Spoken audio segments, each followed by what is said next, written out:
Hello दोस्तों, आप सभी का एक बार फिर से स्वागत है। पिछली कहानी में आपने देखा कि रावण जब अशोक वाटिका से चला जाता है, उसके बाद हनुमान जी पेड़ पर बैठे बैठे ही श्री राम और माता सीता के विवाह की कहानी कथा के रूप में गाने लगते हैं। लेकिन सीता जी को लगता है कि यह उनका कोई भ्रम है, इसलिए वह उस पर इतना ध्यान नहीं देती। तब हनुमान जी श्री राम द्वारा निशानी के तौर पर दी गई मुद्रिका नीचे गिरा देते हैं, जिसे देखकर माता सीता जी का यह आभास हो जाता है कि वाक्य में कोई श्री राम का दूत उनका संदेश लेकर आया है, क्योंकि यह वही मुद्रिका थी जो सीता जी ने स्वयं ही श्री राम को खेवट को देने के लिए दी थी। दोस्तों, कहानी में आगे बढ़ने से पहले वीडियो अगर पसंद आए तो वीडियो को लाइक कर लें। अगर आप चैनल पर नए हैं तो बेल आइकन पर क्लिक करके चैनल को सब्सक्राइब कर लें, जिससे कि आने वाली नई वीडियो की नोटिफिकेशन आपको समय से मिलती रहे। चलिए तो वक्त ना गवाते हुए कहानी को शुरू करते हैं। तब माता सीता पूछने लगती है कि कौन है जो उनके पति श्री राम का संदेश लेकर आया है, कृपा कर मेरे सामने आइए। तब हनुमान जी पेड़ से कूदकर नीचे आते हैं तथा माता सीता को प्रणाम करके कहते हैं कि हे माता, मैं प्रभु श्री राम का दूत हूँ। अपने सामने एक छोटे आकार के वानर को देखकर माता सीता को यह लगता है कि यह रावण की कोई चाल हो सकती है, क्योंकि अगर श्री राम का कोई दूत होता तो वह मनुष्य के रूप में होता। हनुमान जी के वानर रूप में होने के कारण माता सीता को भ्रम हो रहा था।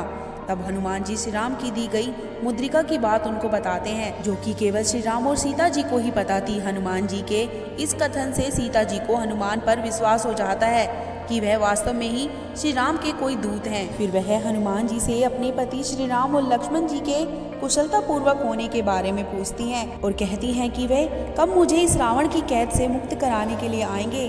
क्या वह मुझे भूल गए हैं? हनुमान जी उन्हें धीरज बंधाते हुए कहते हैं कि श्री राम को आपके ठिकाने का पता नहीं था, इसलिए अब तक इतना विलम्ब हुआ है। यदि श्री राम को पता होता तो वह अब तक आपको यहाँ से मुक्त करा कर ले गए होते। तब हनुमान जी माता सीता को अपने साथ चलने के लिए कहते हैं, लेकिन देवी सीता हनुमान के साथ जाने के लिए मना कर देती हैं। देवी सीता अपने पत्नी धर्म के पालन हेतु पर मनुष्य के साथ स्वेच्छा से जाने के लिए मना कर देती हैं।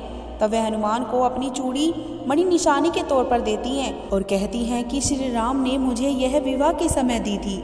हनुमान जी जाने से पहले माता सीता जी से यह अनुरोध करते हैं कि उन्हें बहुत भूख लगी है और अशोक वाटिका में बहुत फल लगे हैं, इसलिए यदि आपकी आज्ञा हो तो मैं ये फल खाकर अपनी भूख मिटा लूं। तो माता सीता हनुमान को आज्ञा देती हैं। माता सीता से आज्ञा लेने के बाद हनुमान जी अशोक वाटिका के फल तोड़कर खाने लगते हैं। वाटिका में हलचल देखकर वहां के पहरेदार आ जाते हैं और हनुमान से युद्ध करने लगते हैं। बजरंगबली हनुमान जी अपनी शक्ति द्वारा खेल खेल में ही पछाड़ देते हैं।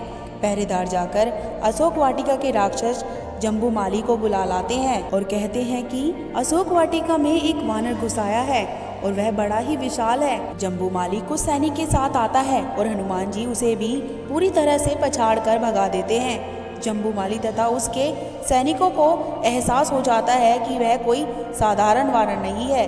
तब जम्बूमाली महाराजा रावण की सभा में जाकर उनको यह सूचना देता है कि अशोक वाटिका में एक हनुमान नामक वानर घुस आया है, जो कि बहुत शक्तिशाली है, जिसने हमारे सभी सैनिकों को पछाड़ दिया है और वह खुद को श्री राम का दूत कहता है। तब लंकापति रावण जम्बूमाली को धिक्कारते हुए कहते हैं कि तुम एक वानर को नहीं पकड़ सकते। उसी सभा में बैठा रावण का पुत्र अक्षय कुमार अत्यधिक अभिमान और क्रोध से जम्बूमाली को डांटता है और अपने पिता रावण से आज्ञा लेकर रावण पुत्र अक्षय स्वयं हनुमान को पकड़ने के लिए अशोक वाटिका में जाता है।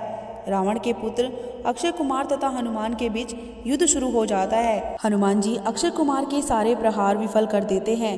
अक्षय कुमार अपने असुरी विद्या का प्रयोग करके आकाश में जाकर युद्ध करने लगता है, लेकिन शायद उसे बजरंगबली हनुमान जी की शक्ति का अनुमान नहीं था। अंत में हनुमान जी ने आकाश में ही जाकर अक्षय कुमार के पैर पकड़कर उसे इतनी जोर से घुमाया कि उसका शरीर टूटकर 2 हिस्सों में बिखर गया। अपने पुत्र अक्षय कुमार की मृत्यु की खबर सुनकर रावण को भी एहसास हो गया कि हनुमान कोई साधारण वानर नहीं है। दोस्तों, संपूर्ण रामायण का ये भाग हम यहीं पर समाप्त करते हैं। आगे के भागों को देखने के लिए बेल आइकन पर क्लिक करके चैनल को सब्सक्राइब कर लें, जिससे कि आने वाली नई वीडियो की नोटिफिकेशन आपको समय से मिलती रहे।